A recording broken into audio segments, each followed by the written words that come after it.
কিংবদন্তি পুরুষ, দক্ষিণবঙ্গের বলিষ্ঠ কণ্ঠস্বর, দক্ষিণবঙ্গের কৃতি সন্তান, জননেতা আওয়াজ এবিএম মোশাররফের নেতৃত্বে একটি বিশাল মিছিল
মহিলাদের সামনে চেয়ারে, মহিলাদের সামনে চেয়ারে, মহিলাদের সামনে চেয়ারে, মহিলাদের নেতৃবৃন্দ শুধুমাত্র চেয়ারে বসবে, মহিলাদের নেতৃবৃন্দ সামনে চেয়ারে বসবে।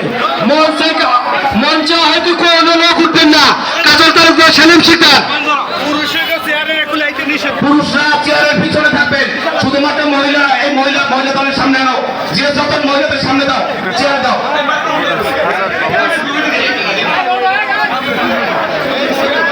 উপস্থিত মহিলা দলের নেতৃবৃন্দ, আপনাদের প্রতি আমরা দৃষ্টি আকর্ষণ করছি, আপনারা সামনের সাইডে যে চেয়ার রয়েছে আপনারা এই আসন গ্রহণ করবেন। আপনাদের জন্য এই খালি চেয়ারগুলো রয়েছে, আপনারা সামনে আসুন, আপনারা সামনে এসে বসুন।